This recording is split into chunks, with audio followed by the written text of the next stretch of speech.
हमारे ऊपर प्रभु की कृपा है, ये हम कैसे पहचाने?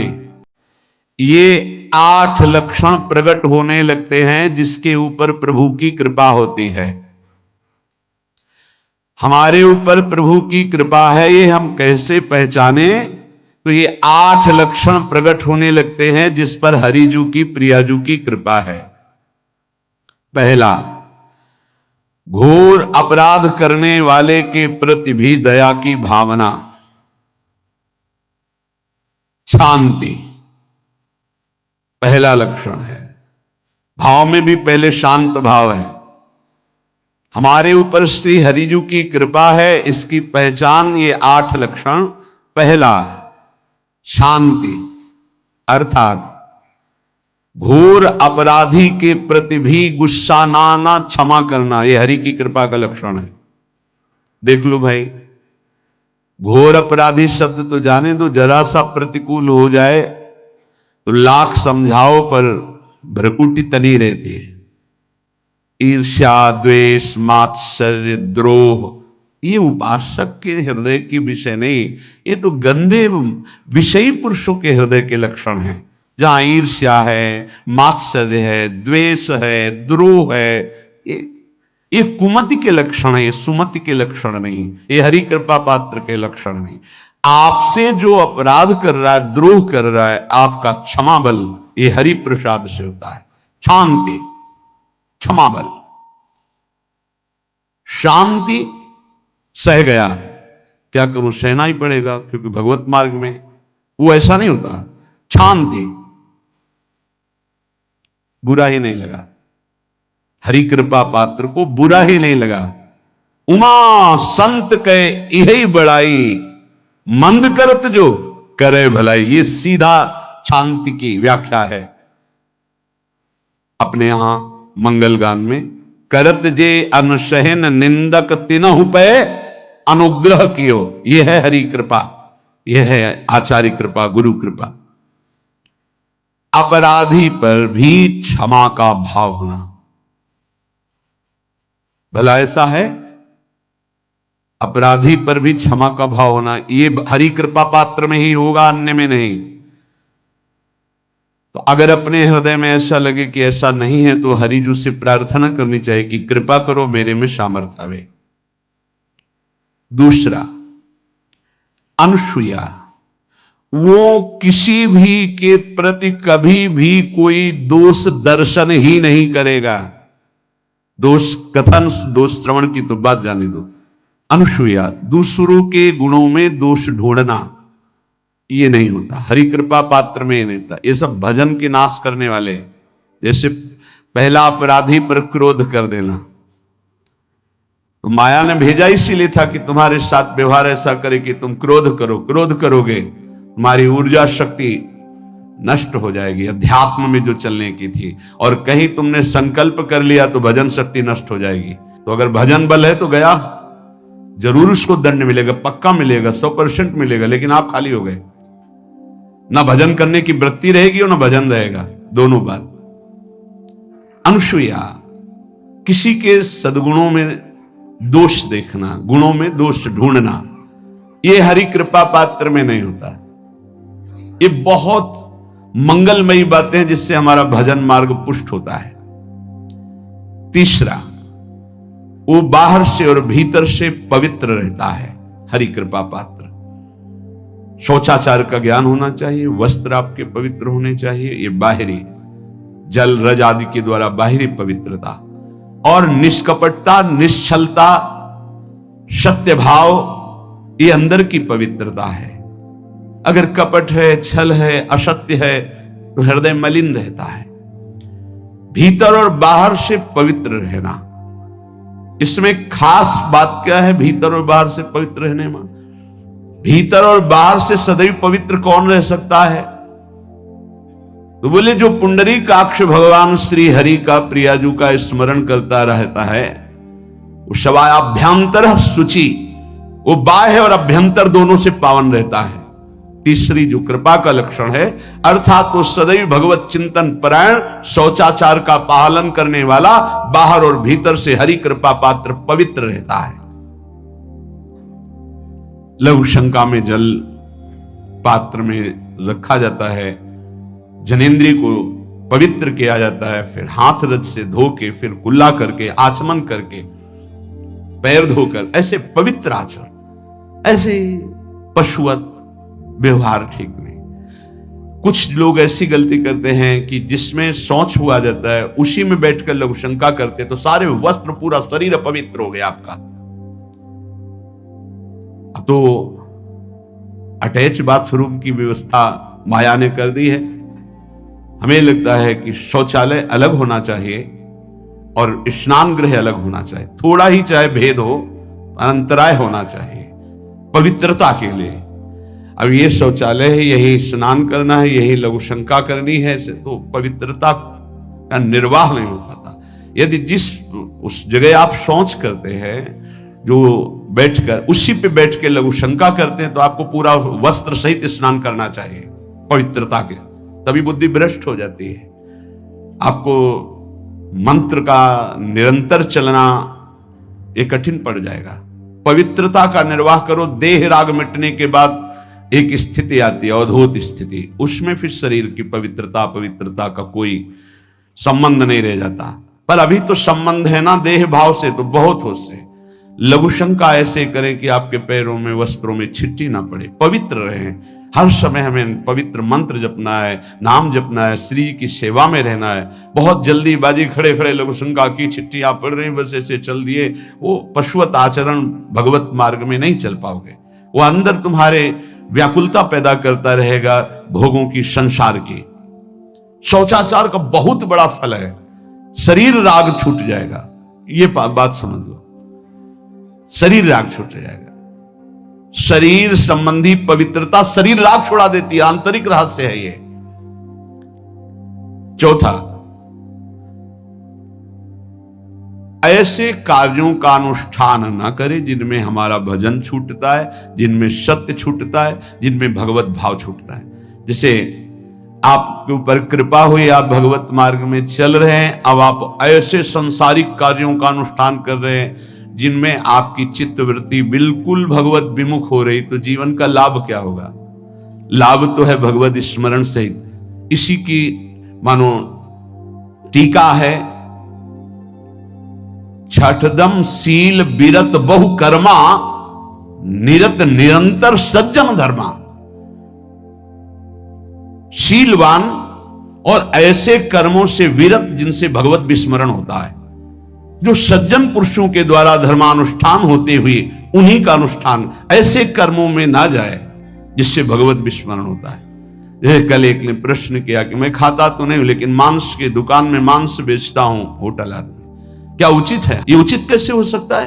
तुम और भी तो व्यापार कर सकते हो। जरूरी है धर्म का पालन करने की इच्छा करते हो, धर्माचरण करते हो, ऐसा नहीं। तो विरत बहुकर्मा, उन कर्मों से हमें विरत रहना है जो हमारे धर्म के विरुद्ध है, जो भजन के विरुद्ध है। हरि कृपा पात्र ऐसे कर्मों का अनुष्ठान कर ही नहीं सकता। और शारीरिक श्रम इतना जिससे हमारा भजन का तार ना टूटे। जब भजन का अभ्यास किया जाता है तो हर कार्य को सुचारू रूप से करते हुए एकाग्रता भजन में रखी जाती है। हम वो कार्य जल्दी से कर ही नहीं सकते जिसमें भजन छूट जाए और कार्य पूरा हो। नहीं, हम कार्य करेंगे, हमें छोड़ दीजिए, हम अपने चिंतन से युक्त होते ही बिल्कुल कार्य करेंगे। जैसे कई साधक हैं, उपासक हैं, बड़े अच्छे उपासक हैं, उनको आप कार्य दीजिए कि आप पानी गर्म कर दीजिए। पात्र बहुत सुंदर साफ होगा, पानी बहुत गर्म, लेकिन आप कह दीजिए कि 5 मिनट में गर्म करके ले, तो उनसे असंभव नहीं होगा। छोड़ दीजिए उनको। आप वो मतलब ऐसा कार्य करेंगे प्रशंसनीय, पर वो समय से। उनका एक सिद्धांत है, बहुत अच्छा लगता है, और अपने को पता है इससे जल्दीबाजी नहीं होनी। पात्र मार्जन करना है, छोड़ दीजिए, आप उसको टोकिएगा नहीं, आप जल्दी मांझ के, उससे नहीं होने वाला। वो तनिक भी दोष नहीं रहने देगा पात्रों में, पर समय दीजिए, आराम आराम शिव कर। हमें अच्छा लगता है। भगवत चिंतन परायण उपासक की यही वृत्ति होती है। पोछा लगाना है, बिल्कुल बढ़िया लगेगा, लेकिन आपको सर से घुमा दे, ऐसा नहीं होगा। आप छोड़िए और जाइए, हटिए, और वो अपने ढंग से लगाएगा और एकदम क्लीन करके। यही उपासक का लक्षण होता है। जो कार्य करेगा सांगोपांग करेगा, पर वो बहुत मस्ती से होगा क्योंकि उसका भगवत चिंतन चल रहा है। अधिक ऐसे जिससे हमारा चिंतन छूट जाए, थोड़ा संयम में आना चाहिए। ये भगवत कृपा पात्र का लक्षण है। अपने भजन का फल देखना, भगवत कृपा पात्र की सबको प्रदान कर देना। हिम्मत है। अपने भजन, इतनी मेहनत से किया हुआ भजन, भजन होने के बाद हे प्रभु इस भजन का फल हो, सर्वे भवन्तु सुखिना सर्वे सन्तु निरामयः। यहां तो कहते हैं महाराज एक माला रोज आपके लिए करता हूं कि आपकी बीमारी ठीक रहे, तो शेष किसके लिए करते हो प्रभु? शेष अगर इष्ट और गुरु के लिए तुम्हारा है कि एक माला करते तो फिर इतनी माला करते तो हमें क्या होगा? सब आपको दे देंगे तो हमें क्या होगा? तभी भजन का रहस्य नहीं जाना। सबके मंगल के लिए अपने भजन को समर्पित कर देना। देखो भाई भजनानंदी, भजन में अरुचि होने लगेगी? नहीं होने लगेगी। सुबह से शाम तक पसीना चुआए हम और भजन का फल दे दे सबको, तो इसका रहस्य बताते हैं। सबको जे भी कहा सर्वे भवन्तु सुखिना, तो सर्वत्र विराजमान भगवान वही पलट कर अनंत रूपों में आपके ऊपर बरस पड़ेंगे। ये आंतरिक रहस्य है। हमने जो भजन किया वो एक सीमा में था, जब हमने संपूर्ण विश्व को दे दिया तो असीम बनकर वापस हुआ। ये भाव न समझ में, अगर ये भाव न कहे तो एकदम लगे हम अपना भजन क्यों दे दें सबको। उस सर्वात्मा में विराजमान जो हमारा प्रभु है उसी को समर्पित कर। सर्वे भवन्तु सुखिना, तो वो सब पलटकर सब जगह से वापस आया, सबका आशीर्वाद आया और वो महान बनता चला गया। ये लाभ है, आंतरिक लाभ है। अगर तुम्हारा भाव ऐसा न बनता हो तो आप प्रभु को तो अर्पित करते ही है ना, तो वही प्रभु सब में विराजमान है। ऐसा भाव करके सर्वात्म स्वरूप भगवान को हमारा भजन समर्पित है। सब रूपों में प्रभु विराजमान है। ये हरि कृपा पात्र का लक्षण चल रहा है।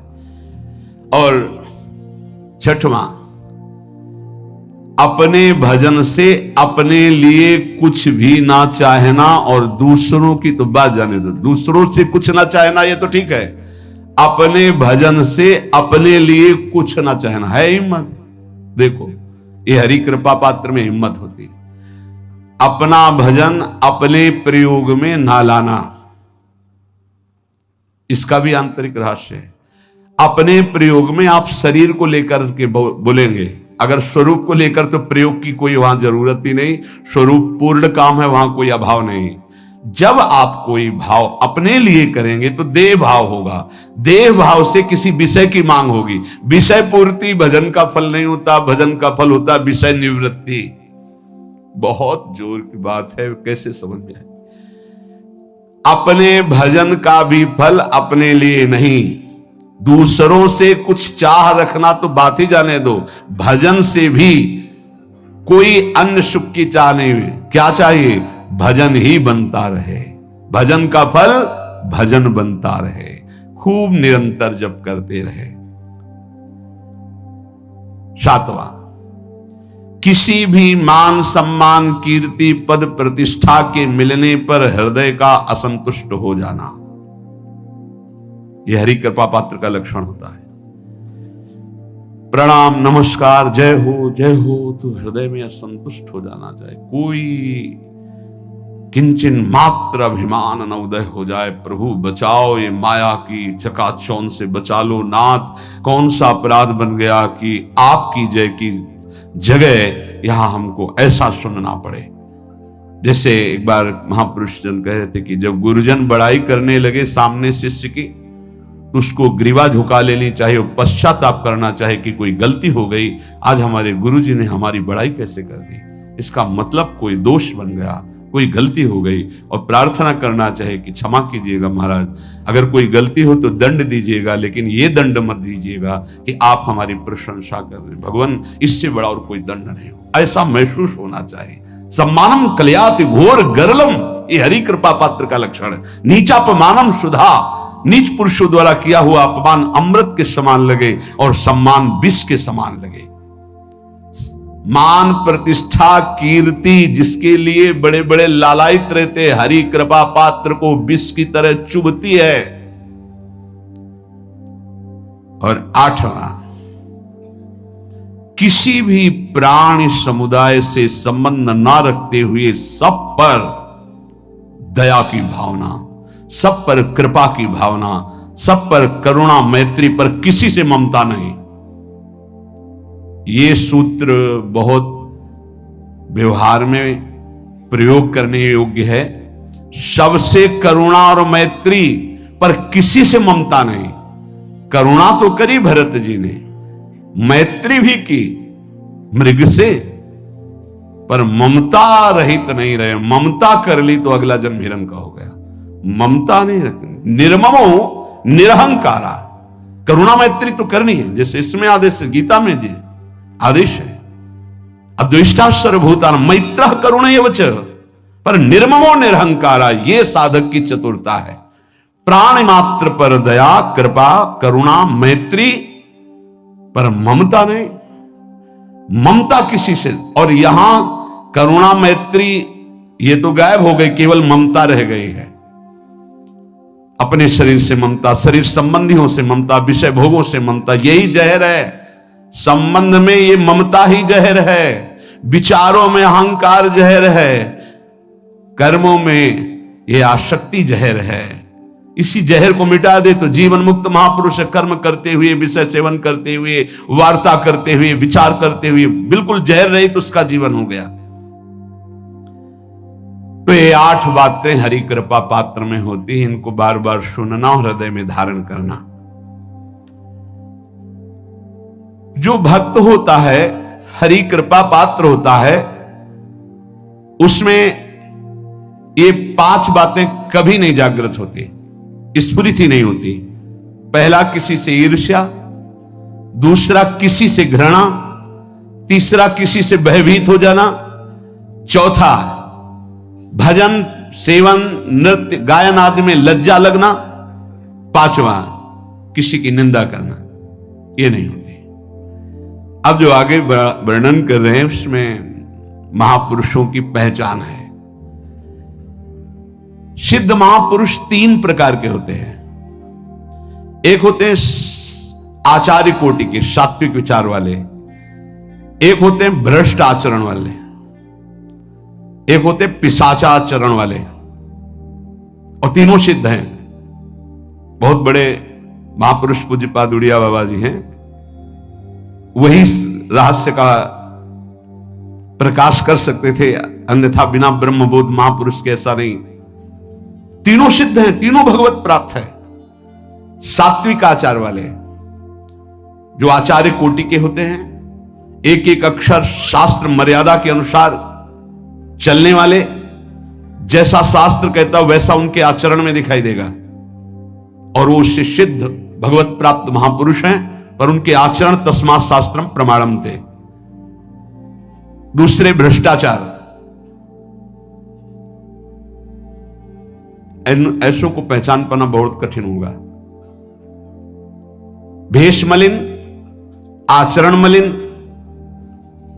जैसे आप में कोई पुराना हो तो शायद जान पाएगा, भगवान दास नाम के एक संत इसी चौराहे पे रहते थे।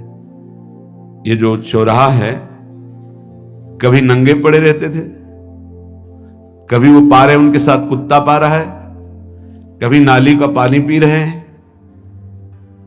और भगवत प्राप्त महापुरुष थे। इसकी पहचान स्वयं की। कोई चाय रखने गया, उठा के ईंट मार दी, गाली दे दी, दौड़ पड़े, पकड़ पाए तो 10-5 घूंसे थप्पड़ मार दिए। ऐसा उनका व्यवहार था। भ्रष्टाचार। हलवा कोई रख गया, खिचड़ी रख गया, कुत्ता खा रहा है, उसी के साथ वो खा रहे हैं। कभी गमछा लपेटे, कभी नंगे, सीधे प्रकृति का वार शरीर से सहते थे। बस चौराहे पे ही रहते थे। बहुत अगर गए तो ये राधा टीला है, बस इतना ही उनका था। राधा टीला से इधर, और इधर थोड़ा चढ़ाई जो है जहां पूज्य श्री चंद्रशेखर बाबा जी वास करते, उसके इधर, मतलब चौराहे के बस इतने में ही रहते थे 12 महीना।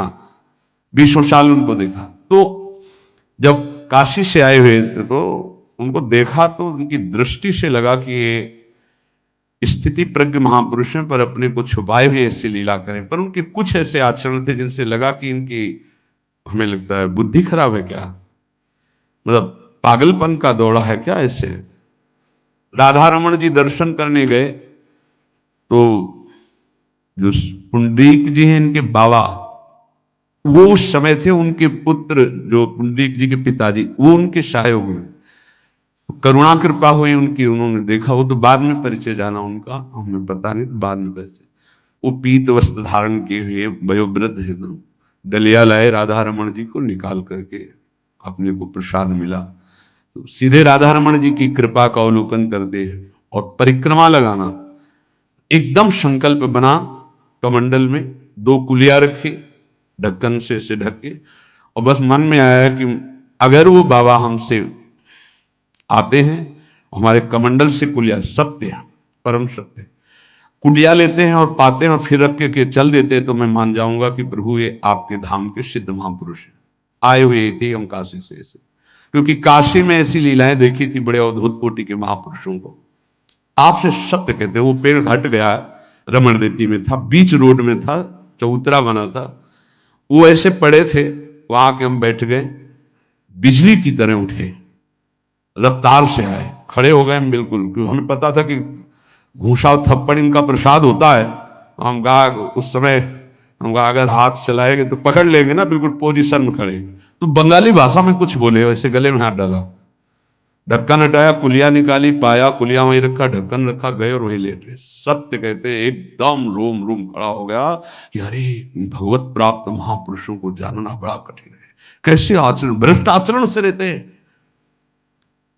कभी दिगंबर, कभी गमछा लगा हुआ है, कभी कुत्ते के साथ खा रहे, कभी नाली का पानी पी रहे। पूज्य बाबा कह रहे आचरण मलिन, नाली या पैखाने का भी पानी पीने में उनको कोई भी परेशानी नहीं।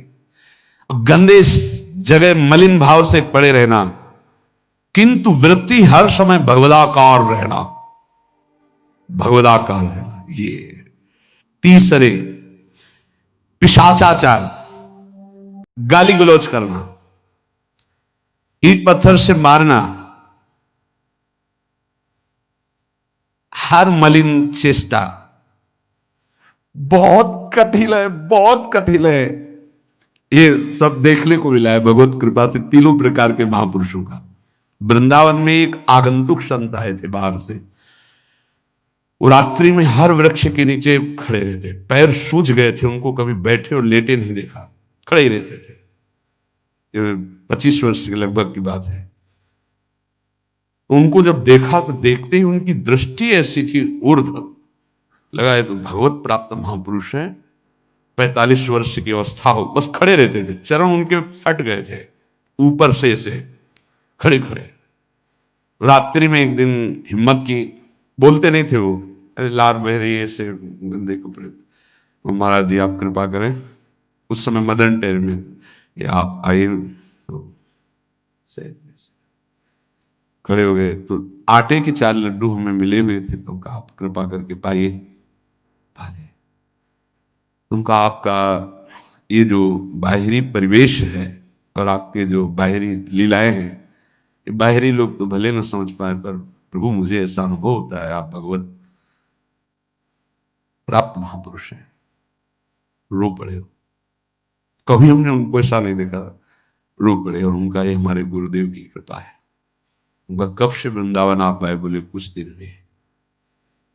बोले वृंदावन की रज का प्रभाव कितना दिव्य है कि अब जाने का मन नहीं होता है, पर आप अब दोबारा उनसे मिलने की चेष्टा मत कीजिएगा, कभी दूर से देख लीजिएगा, पर आप कभी मिलिएगा नहीं।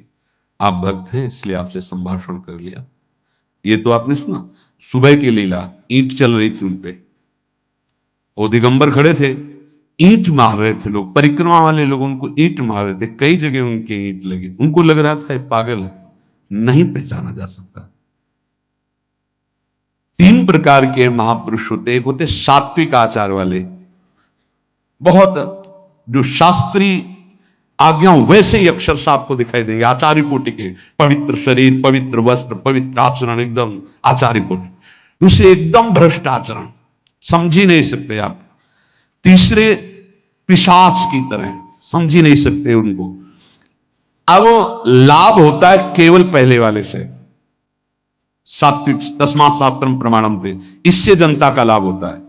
इन दो से विशेष हानि हो जाती है, क्योंकि इनके आचरण ऐसे होते हैं, साधु अवज्ञा तुरंत बहुत जल्दी विनाश होता है ऐसे महापुरुषों के अपमान से। सात्विक महापुरुषों के नहीं, अगर उनसे अपमान भी हो जाएगा तो क्षमा करेंगे वो सब। इनको न क्षमा से मतलब है न पिटाई से मतलब है, इनकी दैवी शक्ति तुम्हारा नाश कर देगी। ऐसे से बहुत, क्योंकि इनको समझ में नहीं आएगा ना। काशी में भी देखा, कुल्हड़ चल रहे हैं सब और ब्रह्माकार वृत्ति, लोग समझ नहीं पा रहे हैं, चाहे कि कुल्हड़ जमा है, मार रहे हैं उनके ऊपर। ऐसे किया, बिल्कुल जो चर्म है प्रकृति को सहते सहते भैंसे का जैसे हो गया मोटा एकदम, और उनके ऊपर मार पड़ रही है, वो मुस्कुरा रहे हैं, चल रहे हैं। उनका गजब हो गया, ब्रह्माकार स्थिति महापुरुष के सामने। ऐसे कोई समझ ही नहीं पाता। तो कह रहे हैं ऐसे भक्तों से प्रायः सबकी हानि हो जाती है, क्योंकि समझ पाते नहीं कि स्थिति क्या है, और जब उनका अपमान करते हैं, उनको मारते हैं, पीटते हैं, उनका सर्वनाश हो जाता है। वो करते नहीं है, उनका प्रभाव कर देता है, पर सात्विक महापुरुषों से किसी का मंगल नहीं होता। इसलिए समाज का परम मंगल शास्त्र के द्वारा आचरण किए हुए जो सिद्ध महापुरुष है उनसे होता है। ये दो प्रकार के महापुरुष जो होते हैं, कई तरह से हानि हो जाती है, आप समझ ही नहीं पाएंगे, आप अपमान कर देंगे, अनिष्ट हो जाएगा आपका, क्योंकि यहां ना क्षमा है ना दंड है, दैवी शक्तियां उनकी सुरक्षा में लगी हुई, वो सर्वनाश कर देंगी। इसलिए बाबा परिचय बता रहे कि अगर तो इनको पागल ना समझा जाए। ये प्रायः जैसे एक बार बताया था कि हरगोविंद जी के पांडाल में रास हो रहा था, एक दिगंबर महापुरुष आए और वो ऐसे खड़े थे पीछे से, क्योंकि आरती करने के बाद पीछे राधा वल्लभ जी की गए तो पीछे ही खड़े होना था, तो बिल्कुल पास बूट पहने हुए मारा लात पीछे से, वो मुंह भरा गिर गए, आराम से खड़े हुए, रास को ऐसे नेत्रों से हल्का सा और बस फिचल दिए। वो पीछे 10 बार लात मारता गया, वो मुड़ के नहीं देखा किसने मारा, पीछे पीछे हम 10 कदम चले। वो गजब हो गया, ऐसी स्थिति इस महापुरुष की। और ये बावरा जान नहीं रहा कि अपना सर्वनाश कर दिया हमने, और वो गजेंद्र की तरह मत वाले ऐसे पोगला की तरफ चल के नहीं। कैसे समझोगे महापुरुषों को, बाहरी व्यवहार। अभी 10-12 वर्ष की बात है, यमुना के पार ऐसे खो करके रहते थे दिगंबर एक महात्मा, अब है कि नहीं मुझे पता नहीं, पहले यमुना किनारे जाते थे बैठने, तो बस वो चीखते थे, राजकुमारी राजकुमार, राजकुमारी राजकुमार, यमुना पार से राजकुमारी राजकुमार। ऐसे घास नोच नोच के जैसे गाय खाती है ऐसे खाते थे घास, और चिल्लाते क्या थे, राजकुमारी राजकुमार। किसको? प्रिया प्रीतम, राज डाली है ना, तो ऐसे वृंदावन की तरफ खड़े होते ऐसे कहते राजकुमारी राजकुमार। कैसे कोई महापुरुषों को जाने। भगवान कृपा करे कि किसी भी महापुरुष का कभी कोई अनिष्ट हमारे द्वारा ना हो, कहीं कोई अमंगल बर्ताव ना हो जाए, इसलिए परिचय बताया कि आप सोच सकते हैं कि ऐसे भला महापुरुष हो सकते हैं। हाँ पक्का, तीनों प्रकार के महापुरुषों के दर्शन हुए।